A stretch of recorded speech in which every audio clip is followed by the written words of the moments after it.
الحمد لله الذي بنعمته تتم الصالحات والصلاة والسلام على رسول الله سيد السادات وعلى آله وأصحابه ومن تبعهم بإحسان إلى يوم المحاسبات عن الحسنات والسيئات.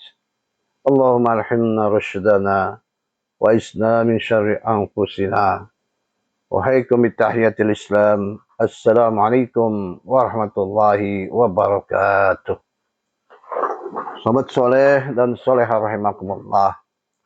Bijak dalam berdakwah itu menyampaikan dakwah dengan bahasa yang mudah dipahami. Dalam sebuah hadis Rasulullah SAW bersabda, "Hadisun nasa bima ya'rifun." Berbicaralah kepada manusia dengan apa yang mereka mengerti. Hadis riwayat Bukhari. Karena itulah setiap kali Allah mengutus Rasulnya kepada satu kaum, pasti Rasul tersebut dari kalangan mereka dan menggunakan bahasa mereka. Hal ini dijelaskan oleh Allah SWT dalam satu firman-Nya. A'udzubillahi minasyaitonirrajim. Wa ma arsalna mir rasulin illa bilisani qaumih liyubayyina lahum. Fayudillullahu man yasha' wa yahdi man yasha' wa huwal azizul hakim. Kami tidak mengutus seorang rasul pun kecuali dengan bahasa kaumnya, agar dia dapat memberi penjelasan kepada mereka.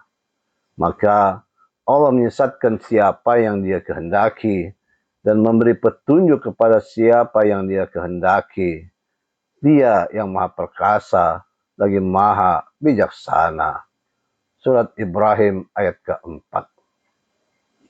Sobat soleh dan soleha rahimakumullah, tujuan penggunaan bahasa kaumnya adalah untuk mempermudah komunikasi dan memastikan risalah benar-benar dimengerti, sehingga tidak ada lagi alasan bagi umat untuk tidak memahami ajaran Allah Subhanahu wa Ta'ala. Namun, meskipun risalah sudah disampaikan dengan jelas, hidayah itu tetap di tangan Allah.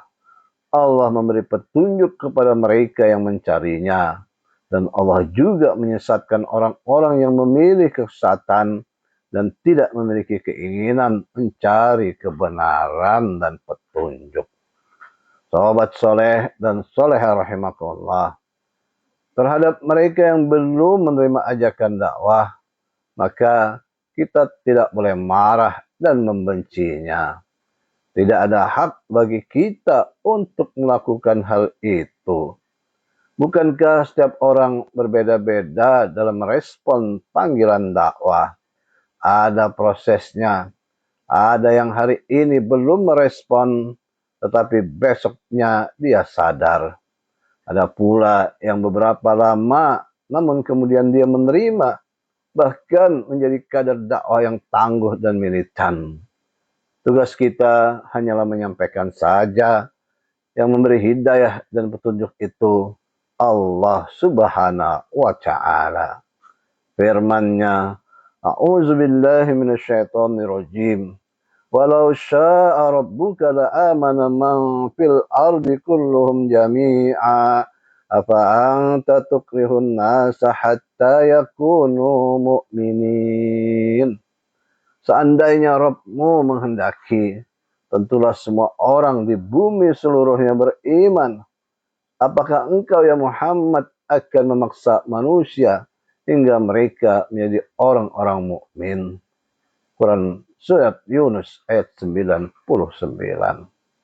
Sahabat soleh dan soleha rahimakumullah, saat Rasulullah SAW berdakwah ke Taif dengan harapan penduduknya menyambut dakwah dengan baik.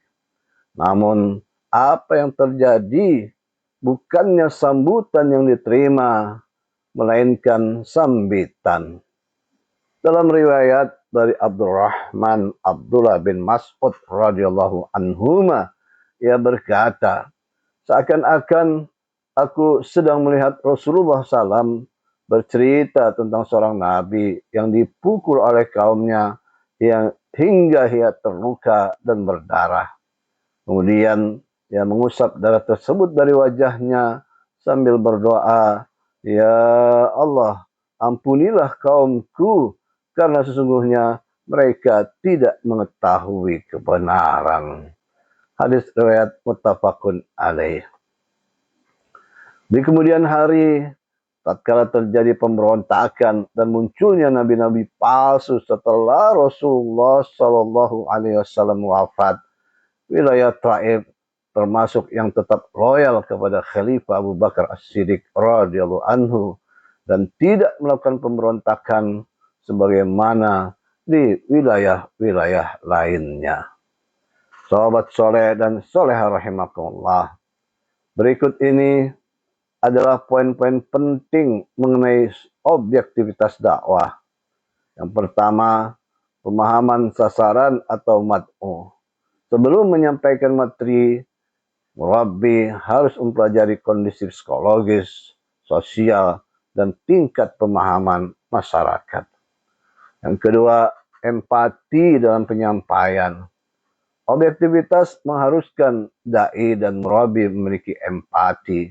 Empati adalah kemampuan menempatkan diri pada posisi orang lain sehingga materi yang disampaikan dengan bahasa yang menyentuh, santun, dan solutif. Yang ketiga, materi yang relevan. Dakwah disampaikan berdasarkan kebutuhan nyata di lapangan serta disampaikan secara bertahap. Yang keempat, metode yang tepat menggunakan pendekatan hikmah atau kebijaksanaan, mau'izah hasanah atau nasihat yang baik, dan mujadalah atau dialog yang disesuaikan dengan situasi dan tempatan. Yang kelima, efektivitas.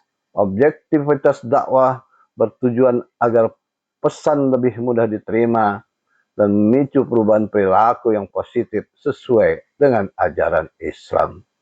Sahabat soleh dan soleha rahimakumullah, dakwah dan pembinaan yang didasari oleh penguasaan objektivitas dakwah disertai dengan sikap yang bijaksana akan membuat kehadiran para murabbi-murabbiah membawa kebaikan. Mereka menjadi problem solver dan bukan menjadi troublemaker di tengah-tengah masyarakat. Sahabat soleh dan soleha rahimakumullah, kita cukupkan dahulu, semoga manfaat. Wallahu a'lam bishawab. Subhanakallahumma wa bihamdika asyhadu an la ilaha illa anta astaghfiruka wa atubu ilaik. Assalamualaikum warahmatullahi wabarakatuh.